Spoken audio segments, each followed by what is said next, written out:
exciting. Okay. Start with the simplest things and build from that. Okay. One of the primary reasons for this, how are you getting tested? Multiple choice. If you put down some basic pieces, you can now eliminate answer choices. Okay? You don't have to go through and come up with the perfect name right out of the gate. You can get some of the basics down and work from that. Okay? You are ultimately being timed. In theory, you will have plenty of time to go through and do it.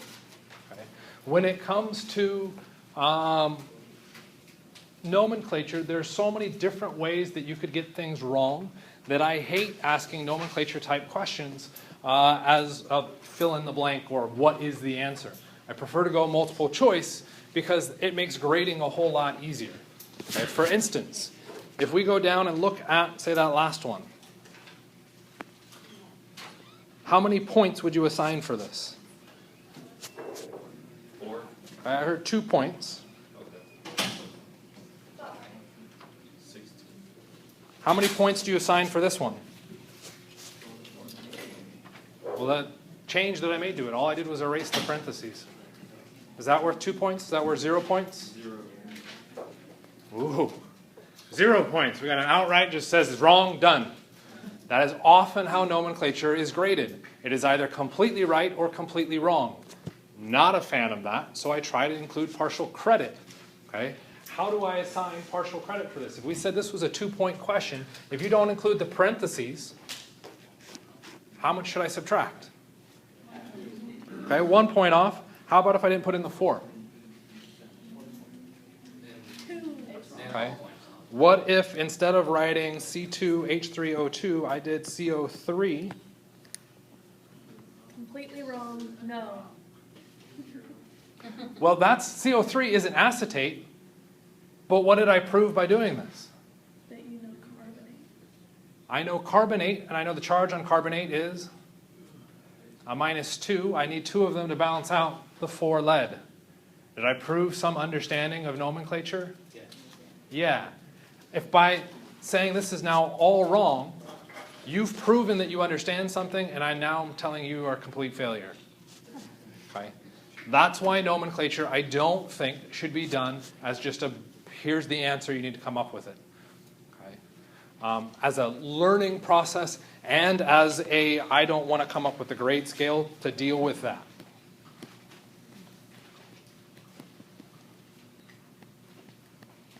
Okay? That said, for those of you concerned about the lab, sorry, it's going to be crappy to grade because this is the kind of thing you're looking at, okay? Not multiple choice. So questions about anything that's up there? Were you all able to get these answers? Go through. Okay, which ones do we want to look at? All of them. Okay, we can do that. Especially the last one. Okay, let's take a look at the first one first. CR is chromium, so I wrote out chromium. O is oxygen, because it's all by itself. We changed that to the IDE ending. We have our oxide. Okay. If you see the D, you're seeing it all by itself. Okay. The next part is dealing with the charge. Okay. Chromium is a metal. It is also a metal that I don't have the charge memorized for, which means I have to specify it in the name. You'll notice that I immediately skipped that part and came back to it later. Why? You might guess by my nasty little scrawl work of work. Okay. I know that's going to take time to calculate. I need to go through and run the calculation. So let's break down that calculation a little bit better. Okay, what do we have? What did I start with on my work? What does it look like I wrote first? Usually the thing written first shows up higher. I wrote a -2. What is the -2? That is the charge on the oxygen. What did I write underneath that? I now started to write out this big long formula. And this is one of the habits that students have. Is you see that formula and go, oh, well, there must have been a formula to solve for this. Okay? But it was written in a very particular order. I said 2 because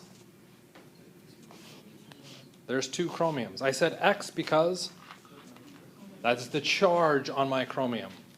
plus the next thing I've got, the amount of oxygens. And I know this has to equal 0, our overall charge. I then really quickly went through and solved for that. 2x minus 6 equals 0. 2x equals, actually I didn't even write that part out, but we could. 2x equals 6, x equals plus 3. The plus 3 was my charge. I specify the charge using the Roman numeral. Make sense? Questions on that one? Next one. Where did I start? I named the elements first. Okay. Get down some of that information. The next part, because this is a covalent compound and not an ionic compound, I need to use the Greek prefixes. How do I know it's covalent and not ionic? There are two nonmetals. So knowing the definition of how I'm naming these things is going to help. That brings in the di. Okay. The next part I brought in, 5, corresponded to the... Tell me you guys can't read that? To pentaoxide. Okay. We run into a weird caveat there. We have two vowels next to each other, okay, which sometimes gets turned into dropping one of them. So we could drop the A and it would become pentoxide. Okay. This is one of the reasons why I hate nomenclature. When do you drop the vowel? I don't know. Some of the times you drop the vowel when there's another vowel there. Thank you very much. That's pretty useless. Okay. So don't stress on dropping that. You would never see two answer choices that said dinitrogen pentoxide or dinitrogen pentaoxide. Okay? Questions on that one? Next one, tricarbon dioxide. How do we start? Carbon and oxygen. Carbon and the oxygen. Followed by tri means 3 for our carbons. Di means 2 for our oxygen. And we have the breakdown. Last one, lead acetate. Where did I start? I wrote the symbol for lead, Pb, and then I also wrote the symbol for acetate, Ct, that thing, C2H3O2. Okay. Didn't worry about balancing, I just wanted the pieces down, and then I could double back. In the doubling back, interestingly enough, I actually wrote it underneath over here, as opposed to putting it underneath the formula. I think it's easier under the formula. What is the charge on the lead? What is the charge on the acetate? A -1. Okay. Officially, I don't know how many leads there are or how many acetates there are. But I do know that when I add those up, what do I get? 0. So now what do? I have one equation, two unknowns. I test, okay, which is a fancy way of saying guess. Just guess. Let's just say guess. Okay. So I guessed that x was equal to 1. If x equals 1, I get 4 minus y equals 0. I would get y equals plus 4. Is 4 a whole number? Yep. I now have my answer. The x was how many leads, so it would be lead 1. The 4 was how many acetates, and I have 4 acetates. Why did I include the parentheses?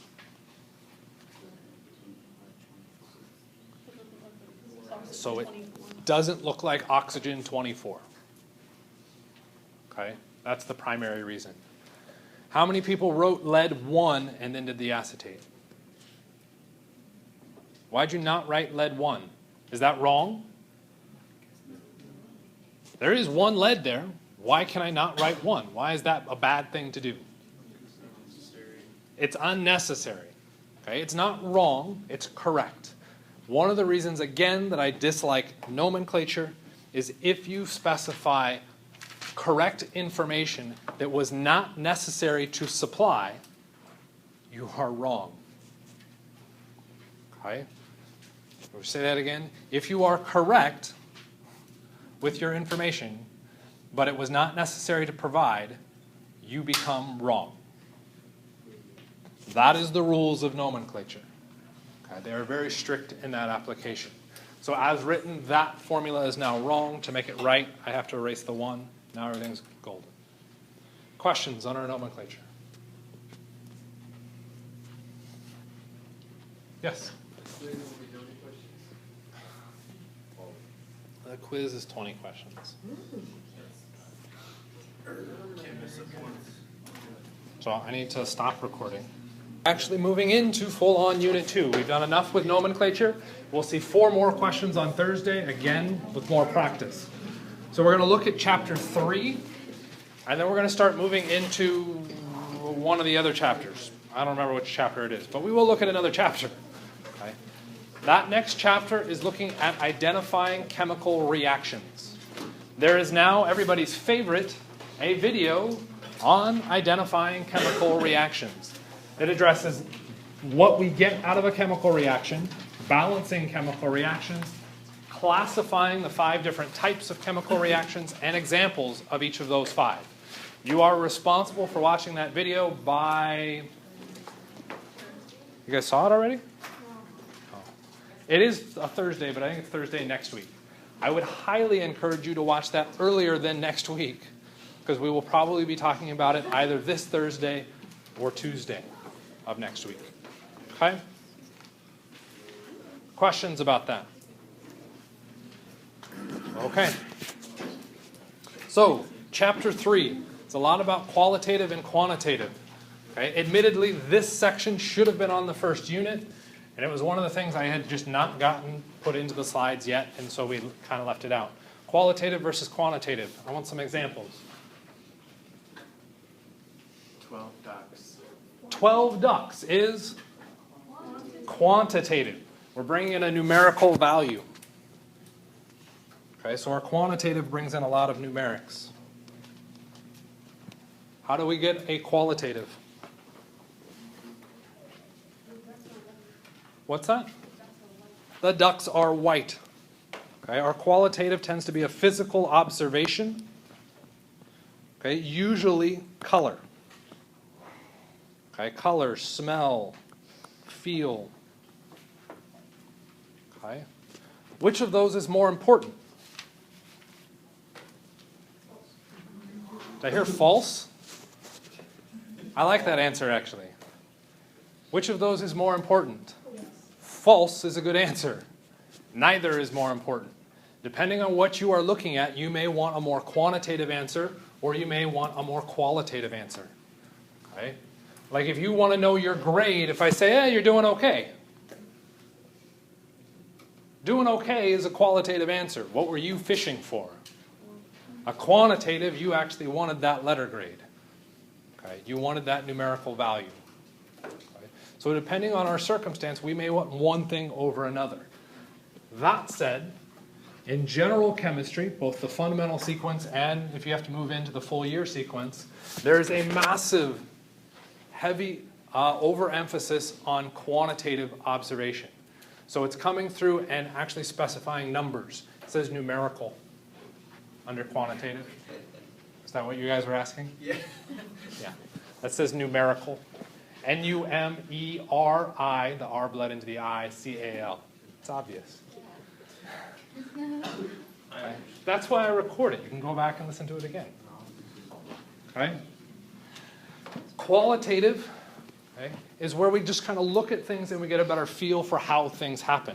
And we might think in chemistry or even in sciences that we don't use our feelings. Okay? We don't really use our feelings, but we can take some numerical observations and get a better understanding of how they work to come up with a prediction. Okay? And in a lot of cases, that predictive ability is faster and as equally correct as the quantitative analysis. Okay? So a perfect example, qualitative analysis comes in a lot when looking at organic chemistry, okay? Which is awesome. You may wonder why I'm plugging organic chemistry, because it's awesome. I also teach that. You should take that class too, okay? In like 2 years. Okay? The quantitative, if you have to continue through chemistry, that's what you'll end up seeing a lot more of, a lot of the numbers, a lot of the formulas, and all those equations and all that fun stuff. One of the approaches that we will focus on this semester is trying to get out of the numerics and focus on the other aspect of our quantitative, the what. Okay? It's not 12, it's 12 ducks. Right? Just because that was the previous example. Okay? So some qualitative observations. 70-80% of the composition of life is water. Water makes up 70-80% of everything we see, touch, breathe, all that fun stuff. Okay? Why would we look at water for our center for our qualitative analysis? Well, it makes up everything. There's another interesting feature of water, and one of the reasons why it's such a large kind of driver between a lot of the science, or these origins of science. Any ideas why? What is special about water that very other substances also exhibit? If you've got the slideshow, you might be able to cheat. It's kind of stable, but that's not the big deal. You got the answer? What's the answer? Shape, volume. Not quite. What do we see? It's not just that water's everywhere. What do we have in each of those cases? We have the different phases. Ice is frozen. It's solid water. I know there's ice in the background of that one too. Ignore that. What do we have down here? We have liquid water, and we have boiling water. We're getting the gas phase. Water is one of the few substances that on this planet we can have access relatively quickly and easily to each of those three phases. Okay? A lot of our other substances don't allow us to get access to those three phases as quickly and easily, which means a lot of our qualitative observations center around looking at water. What are those main qualitative observations? Shape, volume, compressibility. Okay? So what do we mean by the shape, volume, and compressibility? What do we expect would happen for our shape, for our solids? Okay? We have kind of a constant shape. What can we say about the volume? Oh, sorry, let's add that as being a solid. What do we get for the volume? What do we get for the compressibility for most solids? I think we can go a little bit more than constant. We can actually quantify this one. So what is compressibility? How much can you shrink it down? How much, if I pressed on this table, can I shrink it? Probably Not much. What is a fairly constant observation of the compressibility of solids? 0. Okay? Or negligible. Negligible. Okay. How about our liquids? Okay. What about our shape? The size of the container. Okay. It's variable. It's dependent on the size of the container. The volume? It's constant. Oh, no, I'll stick with that. Close enough. Compressibility. It's, again, negligible. I'm running out of spelling issues. I think I actually got it, right? Okay. And for a gas, what do we get for a gas? We get variable shapes. We get variable volumes. For those of you complaining about my writing, those both say variable. And compressibility?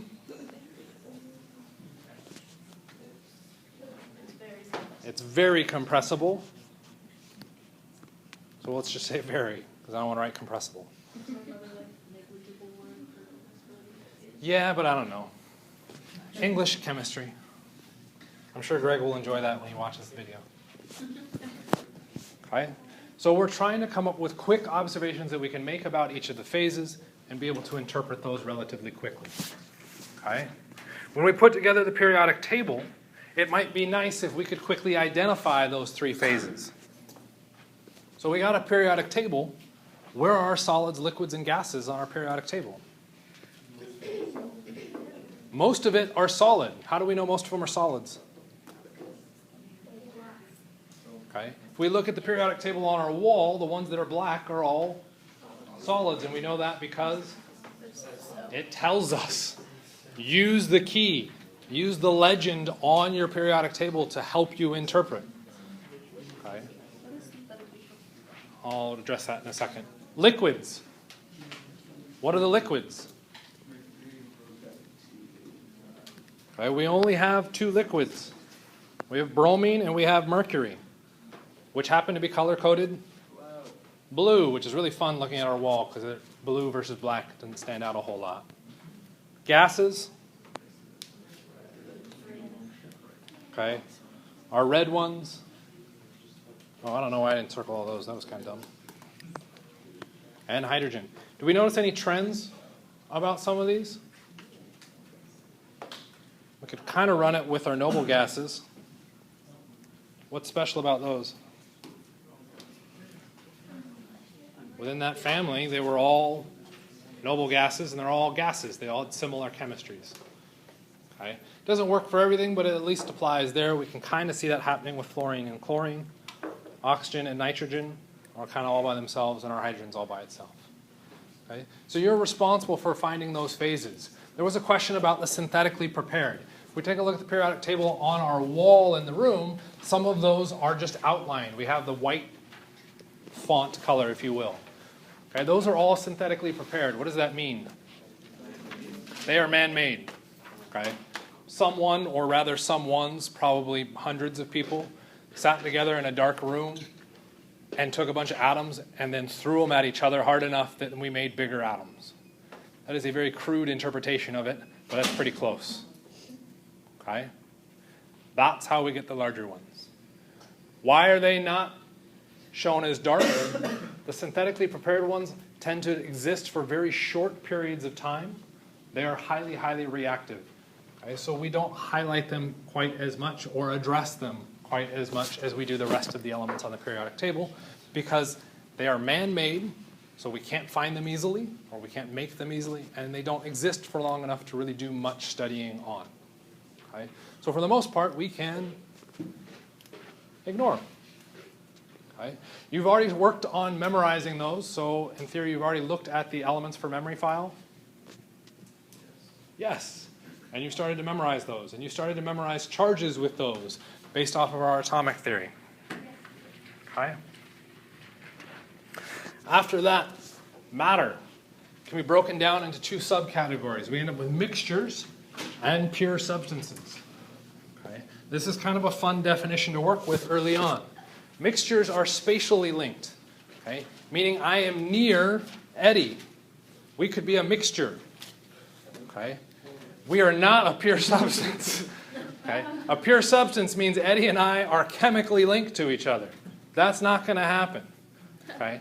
What we could reference as our pure substance is my hand is chemically linked to me. Okay? To my body. It's physically attached or chemically attached to it. Okay? That does go under the assumption that we understand what chemically linked is. Do we have a definition to work with for chemically linked? Yes is the answer to that question. The follow-up question would be, what is that? A bond. That's what we looked at when we looked at Lewis structures. How did atoms chemically link to each other? That's how we made those bonds. Okay, we haven't talked about how those bonds can change yet, okay, but that's how we would make them. Okay? When we look at how those two sections subdivide, mixtures can come in heterogeneous systems or homogeneous. Okay? One way to look at it is a visible separation versus no visible separation. So let's pick a nice example that almost always flips people out. Fog.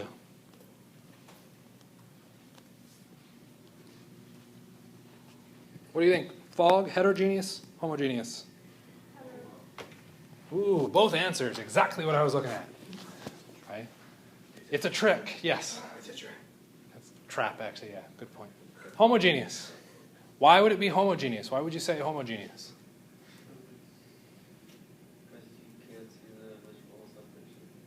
Okay, we can't see a visible separation. This makes it difficult because we have this, quote, no visible separation.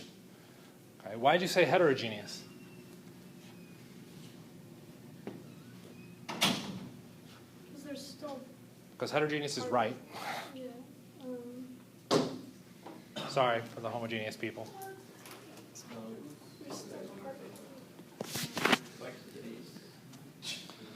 I would change this to, instead of being a visible separation, multiple phases. Multiple phases is our visible separation. No visible separation is one phase.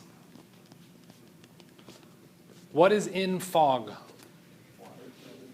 Water vapor and air. Okay. What happens when we look through air? We see through it. It's completely transparent. What happens when you look at fog? You can't see through it. Why can't you see through it? Something is blocking the light from passing through. What is that something? A different phase. That would be our liquid water in the gaseous environment. So we have two phases.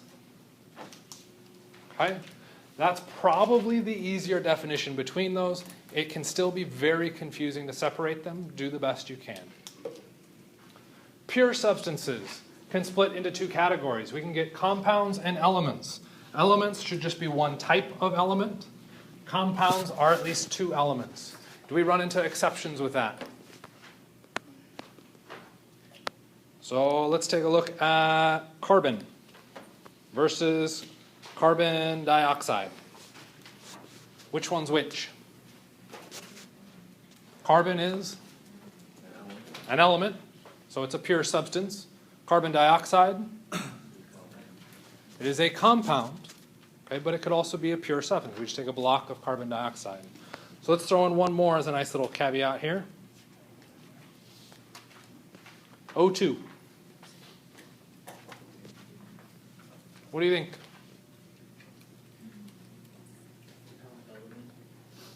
Okay, element. Why are you saying element? There's only one element present. Okay. Where do we run into an issue with compounds? We have two things in our compound, or at least two things, but in this case, they have to be different things. When we look at O2, O2 is really two of the same element. That is an element, not a compound. Okay? Make sense? This all easy? Yeah, okay. Metals versus metalloids. So let's try this. What do you guys think? Easy? Should I skip it? Move on? Left side applies to what? Right side applies to? Non-metals. What do we see up at the top? Examples of? Metals. What do we see now? Non-metals. What do we see now? Yeah, for those of you that were catching on to the pattern here, what do we have now? Metalloids. How would we know that these are metalloids based on physical observation? We wouldn't. There isn't an obvious way, because if we look at it, what phase are they? Solids. Are they lustrous or dull? They're lustrous. Are they malleable or brittle? I don't know. How do you not know? Because I haven't physically done anything. You haven't actually done it. Okay? Malleability is something that we would actually have to do. We'd have to have the material and smash it with a hammer and see what happened. How about conducts heat or electricity? We actually have to test that. Density. We'd have to test it. Melting points. Test it. Okay? Reacts with something. We have to test it. So based on just our physical observations, it is not easy to classify your metalloids as either metals or nonmetals, which is why you're not expected to classify those. You're expected to classify the metals and the nonmetals. Make sense? Okay. Physical and chemical properties. Okay. So this is where we're starting to drift into setting up our reactions. Physical properties are observable characteristics that don't or alter the elemental composition. Okay. So when might we have a physical property? Okay. It might be easier to think about physical changes as opposed to the physical property. When we change phase, When I go from solid water to liquid water, does it change the substance from being water? No, I'm just changing the phase. How am I changing the phase? I'm changing the heat. I'm changing the energy that's keeping it either as a solid or a liquid. I'm not changing the chemical compound itself, just the environment in which it's located. So our phase changes tend to be examples of physical properties. Okay? Melting points, boiling points, color, density, solubility, conductivity, all of those are characteristics of the material itself. Okay? It's not how it's interacting with something else. Okay? When we move to our chemical properties, what we're looking at is how that compound changes when it interacts with another chemical. Okay? This can be buried in an understanding of what's happening. Okay? For instance, we could look at salt dissolving in water, okay, versus sugar dissolving in water. What do we see as a difference between those two? Nothing. They both just dissolve in water. We end up with a clear solution. Yet one of them is a chemical and one of them is a physical. How would we know that? By very carefully testing the solution and making careful observations to differentiate between chemical and physical. Some of those observations you can make inherently, some of them you can't. The sugar versus salt, not an easy one to make inherently. Okay? How about if I burn something? Is burning chemical or physical? Why is it chemical? What is the chemical I am reacting with my species when I burn? It is oxygen. Okay? That is different from adding heat to do a phase change. Okay? In the phase change, the oxygen isn't reacting. I'm just adding heat, and that causes the structure to weaken and change phase.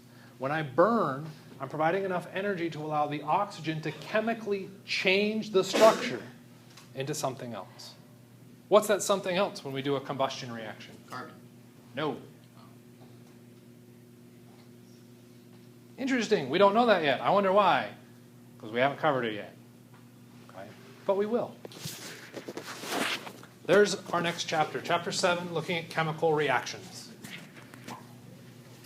So our chemical versus physical changes, we want to be able to come up with some way that we can identify. We see an observation, we say that is chemical. Or we see an observation, we say that is a physical change. We addressed some of those. So let's take a look at some of the bigger ones as evidence for our chemical reactions. Your textbook lists it as 4 different things. I think it's really 3.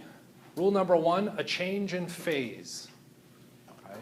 If I take 2 liquids and I mix them with each other and we see a gas form, did I change a phase? Yeah, I went from a liquid to a gas. Okay, how do we typically go from a liquid to a gas? We add heat.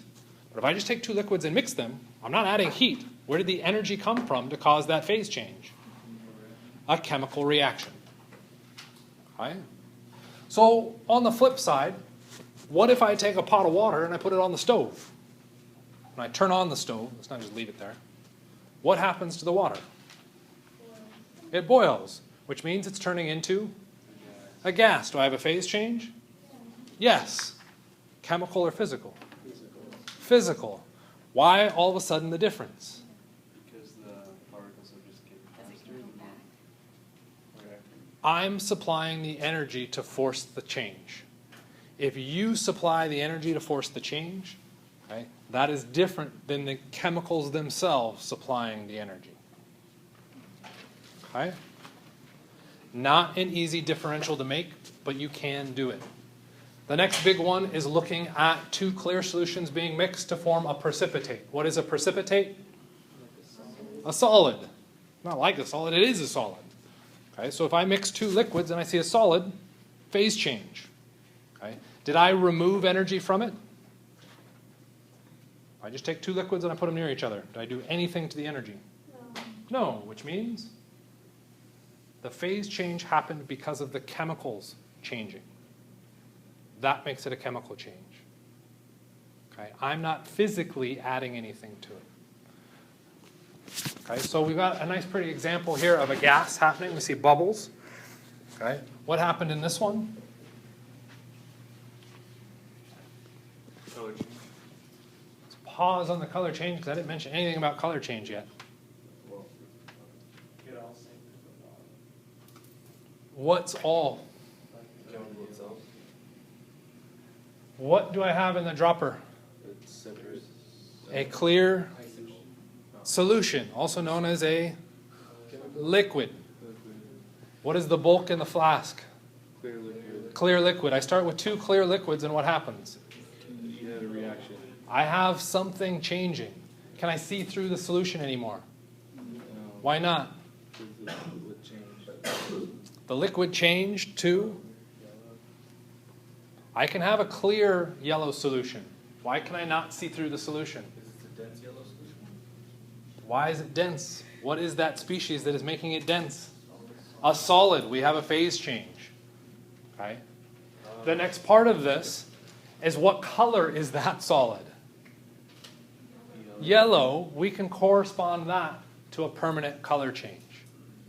Is that what happens when iron? I think this is a lead iodide reaction. Yeah. Okay. We do have to be careful with that one too, because there are exceptions. Okay. Anybody made a cake? Let's try that again. Anybody frosted a cake? Seriously, only 2 people? Okay, thank you. Okay. The frosting that we would typically buy we usually make a white frosting. What if I want it colored? What do? I add dye to it to change the color. Is that a chemical or a physical change? That is a physical change. It is a dilution of the color into the cake frosting. It is not chemically changing that. How do we know? So it's like the You take a like it's class like in the chemistry. dye you put in You have to beer. trust it. What's that? Like the green dye that you put in beer. So it's the same thing. Yeah. I know where you're going. I know where you're going with that. That is an awful idea. You destroy the beer. But, well, you ruin the beer. An energy change is also observed. So I take 2 clear solutions and I mix them with each other. Okay? I don't see a phase change. I don't see any color change. Yet when I touch the flask, it burns me. What happened? The reaction caused it. A reaction occurred causing heat to be released, which is why the solution got hot. Okay? Where did that energy come from? The chemicals in the solution. So we had a chemical change. Okay? Because heat was released, we refer to that as an exothermic reaction, and if we had to quantify it, it ends up getting marked as negative. Okay? When do we end? 2:15? Okay. I haven't been lecturing this long in a really long time. Okay. What if we put those 2 solutions near each other and it got colder? Why did it get colder? It's kind of the same thing. The chemicals are like, oh crap, I need some more energy. So what do? They grab the energy from the environment. Well, if the environment no longer has that energy, what happens to it as far as the temperature goes? It drops. Okay? That is known as an endothermic reaction because we're taking energy and bringing it inside. Okay? Endo being your endoskeleton, like your actual skeleton is inside you. Endothermic meaning energy, therm, going inside. It receives energy. Okay? It receives energy. What does that mean for exothermic? It goes out. We're taking the energy and we're spitting it outside the reaction. The signs, again, negative for your exothermic, positive for your endothermic. How about light emission? Is that a form of energy? Yeah, light is a form of energy. We can use that as an energy source. And I just realized that I'm pretty sure the video talked about all of this. So I need to just move on. So let's take a look at this next thing, chemical or physical. Okay, so take a minute. I'll give you a couple minutes. We got 1, 2, 3, 4, 5, 6 things. Discuss, figure it out, decide, chemical or physical.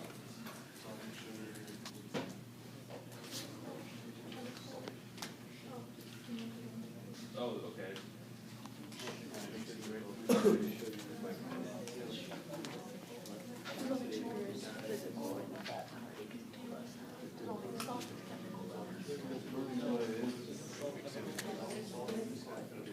What do we got? Melting ice, chemical or physical? Physical. That's a pretty unanimous decision of that being physical. So we'll call that P. Dissolving sugar. Burning wood. Yeah, I have a feeling I gave you too many of these answers. 4. Chemical. Yeah, we'll have to come back to this.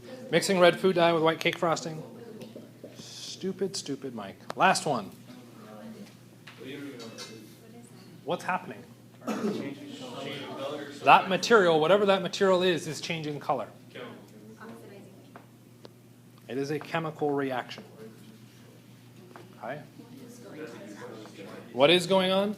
Has anybody, everyone's probably too old for this one, seen the T-shirts, or too young for this one, the T-shirts that change color when you get hot, cold? Yeah, those are kind of neat. What's happening? Your mood's changing. I see your hand. Are you answering that question, or you have a different one? I just want to know why you put the key. Sorry, yeah. Because it's positively. Oh, because I picked purple. Frick. Purple begins with P. That's why I did that. Okay. Why is it changing color? Why is the shirt changing color? You've added heat to it. And there's a chemical in the shirt that responds to heat, which causes it to change its structure. When its structure changes, guess what potentially also happens? Its color changes. Does anybody have, there's a few people with glasses in here, have the glasses that you walk outside and they change color? They go dark? It's called photochromic. Photo for light, chromic for color. Photochromic glasses are changing their color. How? It's the same thing that's happening here. This compound is actually used in photochromic glasses. Okay. So what happens is it absorbs light and it changes its structure. In the process of changing that structure, it goes from relatively colorless to now colored, which will block out some of the light. Does that mean like it requires like really low amount of heat to change its reaction? To reverse the reaction, it needs heat, yes. Other questions? Okay, because I gave out too many of the answers already now multiple times, okay, we're going to have to double back to the point of this. Chemical and physical is expressed as a polar thing. And by polar, I mean it's either black or white. It's either chemical or physical. There is no in-between. That is not true. Chemical and physical are on a spectrum. Okay? Which means when we look at the process of dissolving salt, as we talked about before, when we dissolve salt, some people would classify that as physical, some people classify it as chemical. Why? Because in its color scheme, it's probably a green change. Where is green with respect to our chemical and physical and our color? Right in the middle. So depending on which side of our definitions of chemical and physical you want to use, you classify it slightly differently. Okay? So be aware there are things that come in as exceptions. Some things will be more physical than chemical. Some things will be more chemical than physical. Kind of makes sense? Okay. Physical laws, conservation of mass. When we run a reaction, what happens to the mass? Stays the same. So let's take a mathematical example. Let's ignore, for those of you doing math in your head, trying to process this out. Let's take 2 grams of hydrogen, 1 gram of oxygen. How many grams of water do I make? 3. Why? Because weight is weight. Because conservation of mass. That's what conservation of mass means. Right? It must be equivalent. What I start with as mass must exist at the end. I can change where the atoms are located, but I cannot change the mass. Okay? What happens in the next one? Let's say we start with 2 grams of wood, 3 grams of oxygen. How much gas is produced? Okay, for the person that said not a lot, how much water is produced? Can I quantify it? Why can I not quantify it? We don't have enough information. Remember, when we're looking at conservation of mass, we're saying our reactants, mass, equals the product mass. Not product individual or reactant individual, but all of the reactants must equal all of the products. If I only give you the reactants and none of the masses of the products, I can't solve for gas or water at this point. Okay? Conservation of mass won't let me calculate it that way. Are there other ways to do it? Yep. That's unit number 3. Okay? After that, we get Einstein coming in with E equals mc squared. E means energy. M means mass. What was our previous law? Conservation of mass. Okay? What does this equation now tell us? Energy equals mass. Which means it's not the conservation of mass anymore, it's conservation of mass and energy. Okay? That's kind of our neat little contribution from Einstein. That's about it. So we'll move on. I mean, well, it's not that I don't like him. He's a physicist. Nothing against physicists, but we're a chemistry class. Okay? We can convert energy from one form to another, but we cannot destroy it. Yes? What does the C and E equals MC squared mean? Whoops, wrong way. Don't look at that. The E equaled energy, M equaled mass, C equals not cats. Speed of light. Why'd they pick C for the speed of light? Because M was already taken. I don't know. That's what they picked. Okay. Conservation of energy. There are 6 forms of energy. So in a course of a reaction, I can convert one form to another, but I can't destroy it. So when we do a chemical reaction and it got hot, why did it get hot? What is heat a measure of as far as energy? Thermal energy. We have thermal energy as a stored. Where did that thermal energy come from?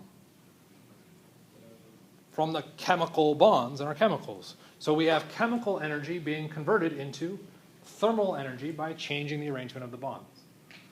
Okay. What are the other 4 forms of energy? Light energy. Other 3 forms. Mechanical. Stop bringing physics into this. Electrical. Nuclear. Okay.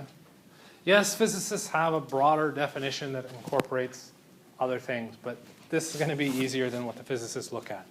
Okay. So these are our primary forms of energy. Okay. What we're concerned about is how we can convert from one to the other. That's a large part of what chemists do. Okay. How do I make a new compound? Okay. Well, I'm going to have to change its chemical energy. How can I change its chemical energy? Okay. Well, I could change it by adding heat. I could change it by adding light. Okay. All of those are ways that I can force the atoms to do what I want them to do to make something else. Okay. Mechanical energy. We've seen this in physics. Okay, cannonball. Okay, where else do we use mechanical energy? Cars. In a car engine. Okay, we have mechanical energy in the car engine. We have mechanical energy in the ball moving through the air. Okay, how did both of those work? I mean, we love cars. We love launching stuff out of cannons. Why do those things work? Because of the way they're designed. From chemical reactions, all that cool stuff works because chemistry says. Chemistry's the cool part, not the nonsense of the engine moving and all that other weird stuff. Okay. Why is the engine moving? Because of The explosion of gasoline, a combustion reaction of gasoline. That's a chemical reaction.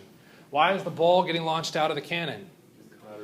Because the gunpowder is reacting with oxygen very violently, creating enough force to launch the cannonball. It's a chemical reaction. Okay. How about this last one? Any biologists? No biologists? Not yet? Okay.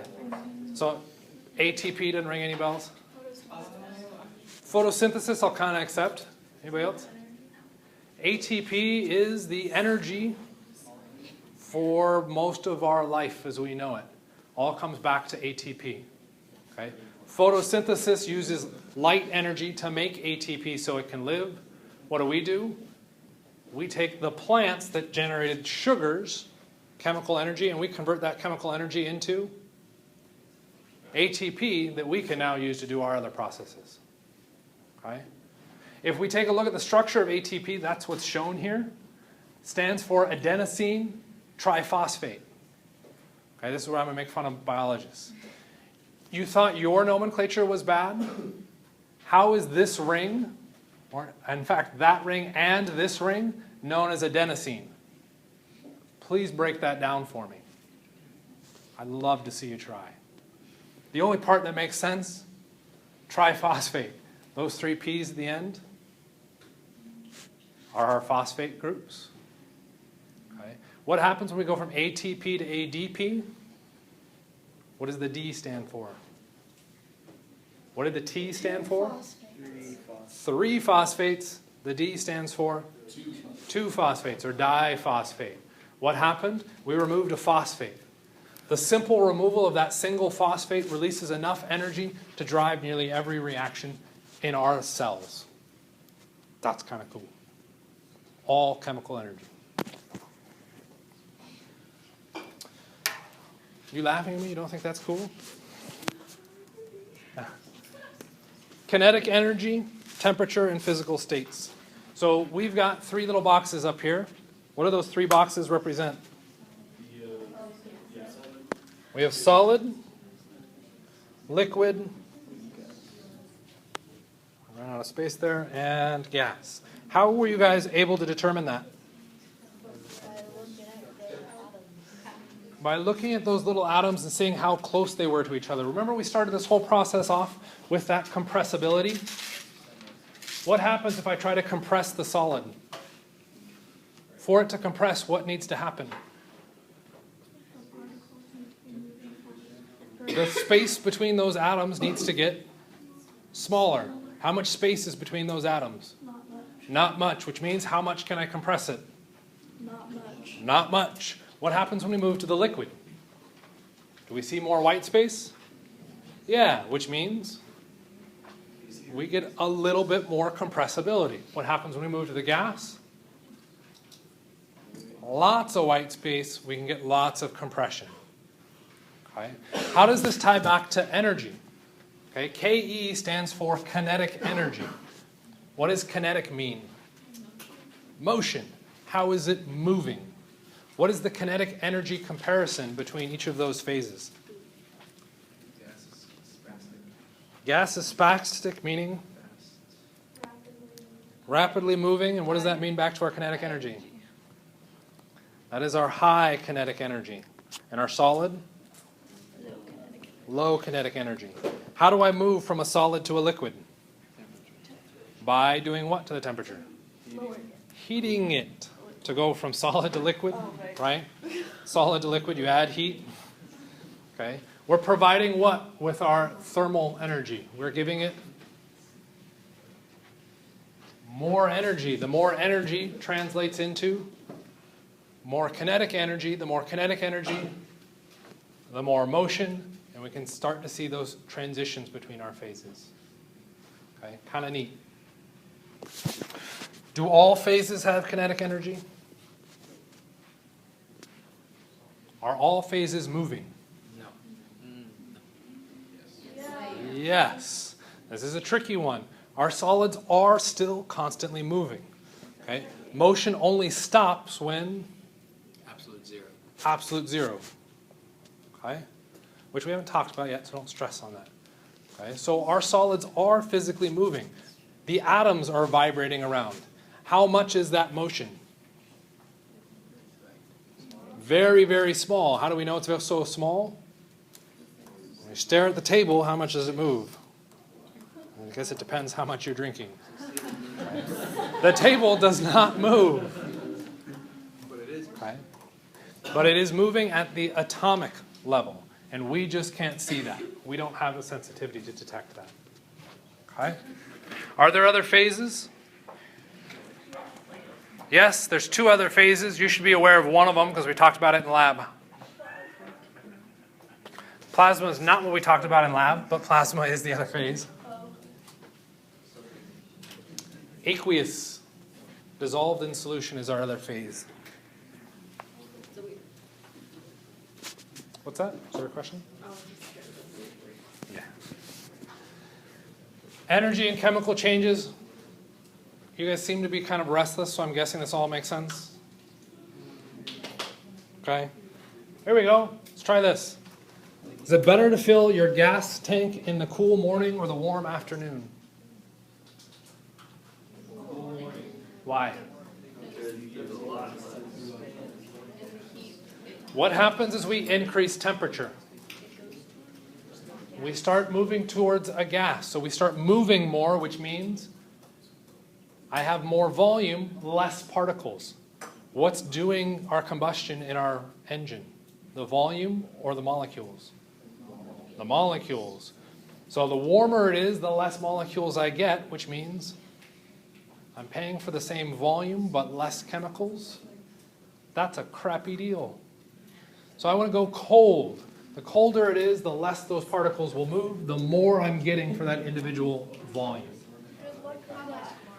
How much more is a good question. What is the difference in volume between a liquid at room temperature and a liquid at 100 degrees Celsius? Tiny, tiny, tiny. Remember, our liquids are not very compressible. If we shift it all the way up to the gas phase, we might see a difference. Since we're staying in a liquid all the way through, it's not a significant difference. You're looking at pennies per the gallon at best. Pennies per the tank. Sorry, pennies for your tank. It's the principle. That's fine. Okay, states of matter. This is in the video too, so I'm going to skip this. What happens during a chemical change? We're breaking chemical bonds. So one of the things that Proust was able to observe is that he could see that oxygen reacted with different metals at different ratios, which we've actually already indirectly talked about. If we look at the nitrogen halides, if I bond a halogen to nitrogen, I'd end up with NF3. What would I expect the formula for phosphorus and fluorine to be? P F3. Why do you say F3? So if I said the formula for nitrogen trifluoride, we had NF3. What is the formula for phosphorus and fluorine? X and Y. Why is it the same thing? They're in the same family. Some of Prost's observations are what we're going back to organizing our periodic table. And you notice this law of definite compositions. When I take water, I will always have 2 hydrogens, 1 oxygen. Why? What makes it water? Okay? And I can't have a half of oxygen. Okay? But I could have 2 hydrogens and 2 oxygens. Okay? That generates a new compound. Okay? So Prost's theory kind of built and said we had to have individual units. Those were our elements. Dalton expanded that. Almost. Dalton expanded that into the atomic theory, and we had all of those possible theories that he'd come up with, or conclusions. We'll double back to how this can be measured in a second. Okay. This is an interesting one to point out because I believe there was a test question on this. Which of these theories is still true? Atoms can combine and make a molecule. What is rule 1 or postulate 1? Element is composed of tiny, indivisible, indestructible particles called atoms. That is false because atoms are made up of Electrons, protons, okay. All atoms of an element are identical and have the same properties.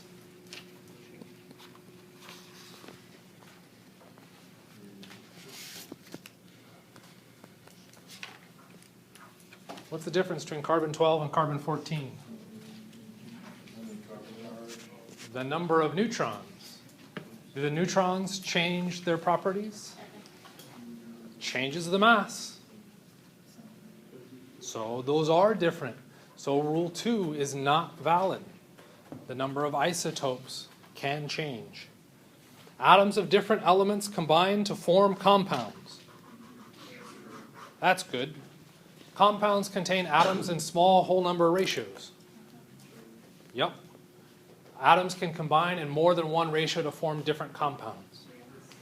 Water versus peroxide, H2O versus H2O2. Okay? So the first two ones, completely invalid, pretty much due to subatomic particles. The other three do hold true. How can we actually measure this? What I'll leave it to is designing experiments. We can do combustion reactions to detect the presence for carbon, hydrogen, and nitrogen. And we can use that to determine particular bits of information. For those of you moving into 151, you will come back and look at combustion and using combustion to determine the amount of carbon, hydrogen, and nitrogen in a starting compound. For those of you not in 151, we will move on because none of you are in currently 151. Let's look at a chemical reaction. Solid sodium hydride reacts with acetic acid to produce aqueous sodium acetate and hydrogen gas. What do I expect you to be able to do with this? Write out the formulas. So let's do it. Where should we start? Sodium hydride, symbol for sodium. Symbol for hydride. H. Next part. No. Reacts with, I'll partially accept. How do we write reacts with? No. Reacts with. Plus. What else do we need? Starts the whole sentence off. Solid. How do I specify that? I need to put the parentheses in. For those of you that don't like writing phases, I agree with you. I don't like writing phases either. Tough. You got to do it. Okay. Plus, reacts with acetic acid. How do we write out acetic acid?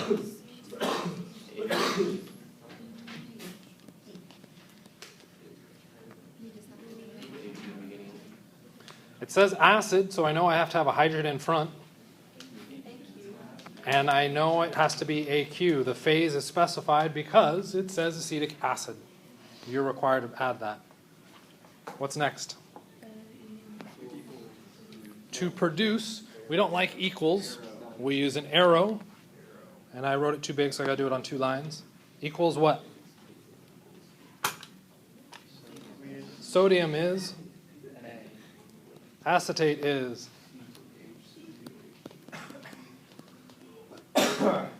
What next? AQ. I need to specify the phase. Sorry for the CHs or the H's. Next one. Hydrogen gas. Symbol for hydrogen was H, and then we could write gas, right? Okay. Couple things we need to address here. You can stop giving me the funny faces. I'll explain it in a second. Okay. We have to make sure that each of those is correct. How do we make sure each of those is correct? Nomenclature. You have to know how to name things to draw this out properly. Okay? If you don't know how to name things and draw the formula from the name or the name from the formula, you will have a bad time. Practice it. Where do people have an issue? Anybody have an issue with sodium hydride? No. Acetic acid? What's the problem with acetic acid?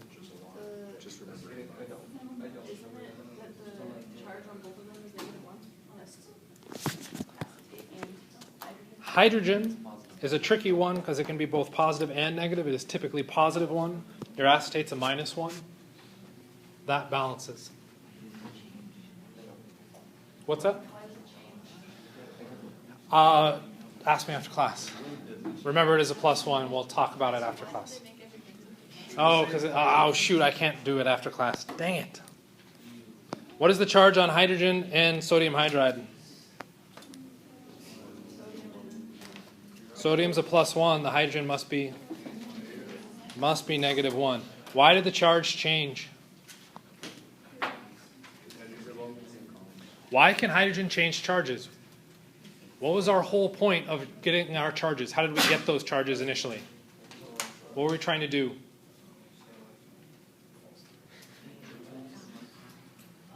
Last column. We were trying to look like a noble gas. What can hydrogen do to look like a noble gas? It can gain an electron to look like helium, or it could lose an electron to look like that fake invisible noble gas at the very top. Hydrogen has a duality to it. It can go either positive or negative. Very typically it is positive. When is it negative? When it has to be. When is that has to be? When it is bonded to a metal.